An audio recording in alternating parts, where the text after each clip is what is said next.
Kalian pernah berpikir nggak, kenapa orang yang memiliki personal branding yang udah jadi, itu kayak bisa mempengaruhi lingkungannya? Kenapa orang yang punya personal branding yang udah jadi, itu bisa menginfluence orang lain, bahkan masyarakat?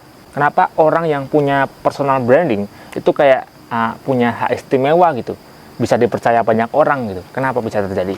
Kali ini gue bakal ngebahas soal bagaimana terbentuknya personal branding, dan sehingga mereka bisa dipercaya sampai titik memiliki reputasi yang bagus di masyarakat. Tapi sebelumnya, seperti biasa, sebelum gue bahas video ini, gue pengen intro dulu.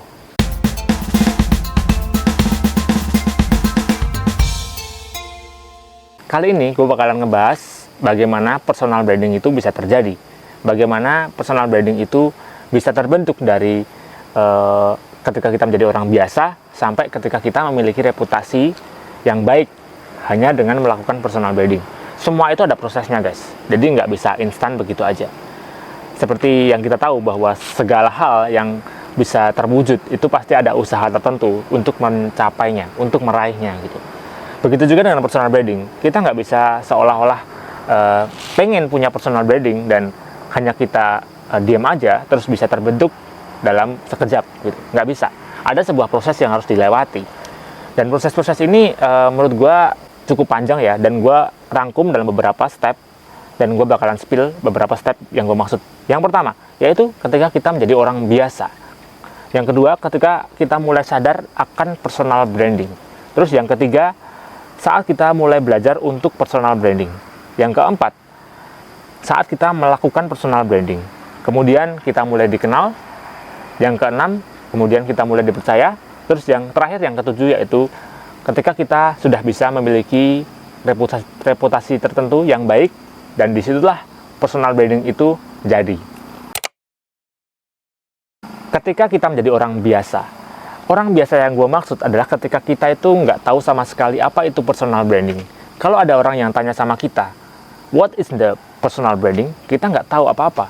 Ketika ada orang yang bahas diskusi personal branding, kita kayak orang bego yang nggak tahu apa-apa. Kita cuma plonga-plongo, mereka itu bahas apa sih gitu. Kayak kita itu pengen masuk ke dalamnya, tapi kita nggak ngerti gitu apa itu personal branding. Dan ketika kita nggak tahu apa itu personal branding, otomatis ya kita nggak tahu mau ngelakuin apa. Bahkan kita nggak tahu ini itu apa gitu. Finally, ya kita jadi orang biasa.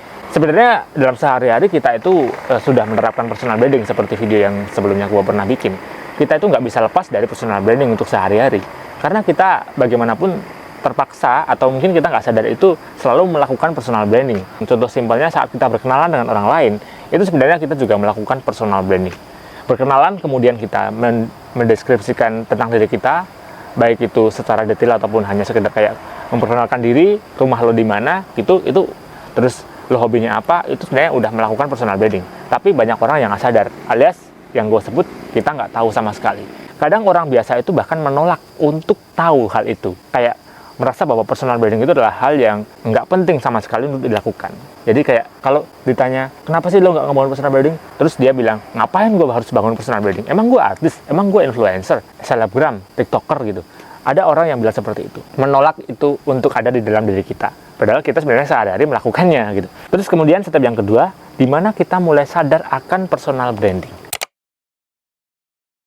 Disitulah kita mulai sadar betapa personal branding itu penting dan itu berpengaruh pada diri kita. Ketika kita memiliki skill personal branding, itu akan bisa membuat kita menjadi lebih baik, menjadi orang yang punya kayak tujuan baru gitu. Di tahap orang yang mulai sadar personal branding ini, kayak mulai bertanya-tanya, emang personal branding itu penting untuk kita ya? Dalam konteks positif ya. Jadi kita kayak mulai tertarik dengan personal branding.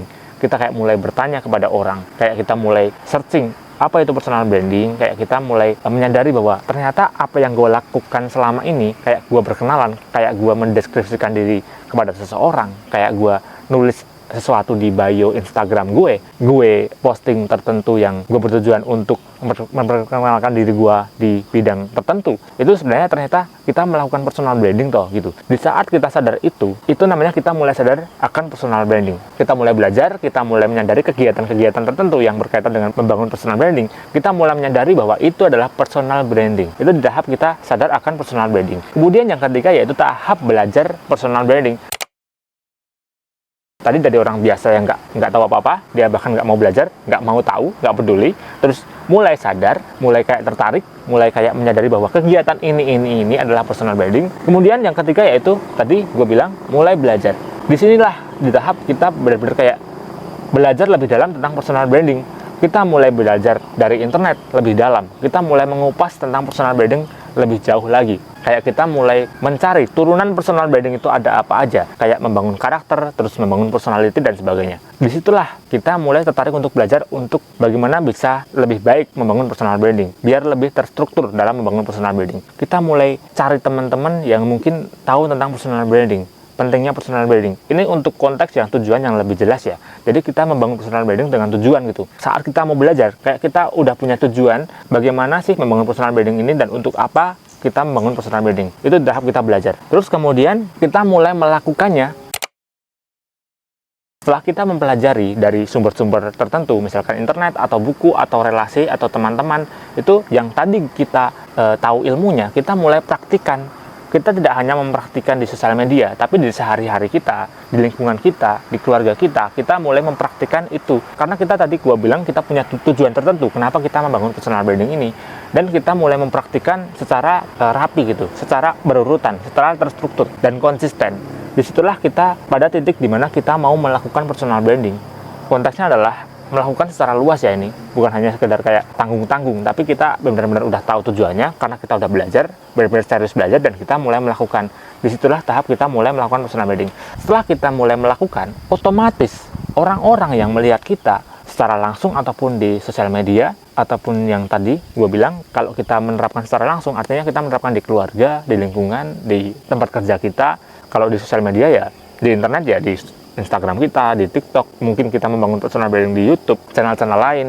Disitulah kita mulai mempraktikkan dan otomatis kita mulai dikenal. Karena orang-orang sering banget melihat kita dengan karakter tertentu, dengan personality tertentu, dengan apa yang kita bangun secara konsisten. Akhirnya kita mulai dikenal dengan sosok tertentu. Kita mulai dipersepsikan oleh orang lain, mulai dia kayak paham kalau gua Hendra adalah orang yang seperti ini. Dia kayak mulai bisa mendeskripsikan kita secara simpel ataupun bahkan sampai detail-detailnya. Karena gua memperkenalkan diri, karena gua mempraktekkan tadi yang gue bilang, gua mulai praktik sebelumnya dan orang mulai otomatis terkenal gitu. Kemudian selanjutnya setelah kita dikenal, kita mulai kayak dipercaya.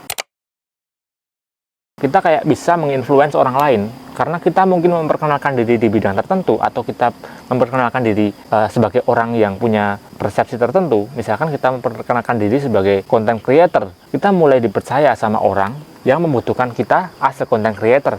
Mungkin kita mulai ditanya tentang bagaimana dunia content creator dan sebagainya gitu. Kalau kita tadi gue bilang kita memperkenalkan diri sebagai dokter, ya kita mulai dikenal sebagai dokter. Mungkin orang mulai percaya bahwa kita adalah dokter. Kita mulai dipercaya untuk memberitahu informasi tentang obat-obatan atau memberikan informasi tentang kedokteran dan sebagainya, tips-tips sehat dan sebagainya. Mungkin kita mulai dipercaya untuk hal-hal semacam itu gitu. Kemudian setelah mulai dipercaya, yang terakhir banget, itu kita mulai bisa membangun reputasi atau kita bisa memiliki reputasi gitu.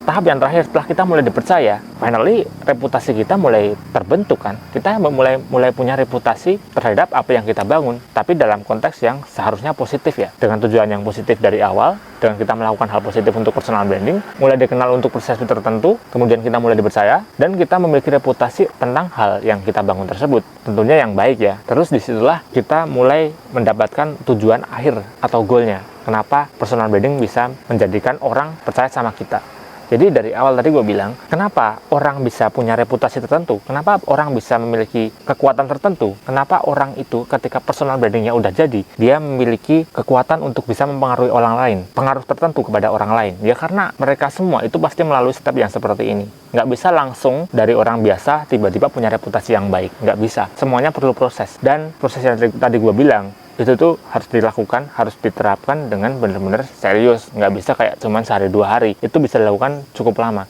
Bahkan ada orang yang membangun personal branding itu dari kecil sampai gede dan secara konsisten sampai reputasi atau tujuannya terbentuk. Mungkin gitu aja video kali ini. Semoga bermanfaat. Jika kalian punya informasi atau pengen share tentang hal apapun itu tentang personal branding, kalian bisa tulis di kolom komentar di bawah. Kalau kalian mau request video apa yang bakalan atau yang pengen kalian denger dan pengen kalian tahu, gue akan coba bahas juga di situ. Kalian bisa tulis di kolom komentar di bawah. Dan thank you for watching sampai akhir video ini. Sampai jumpa di video gue selanjutnya. Bye bye.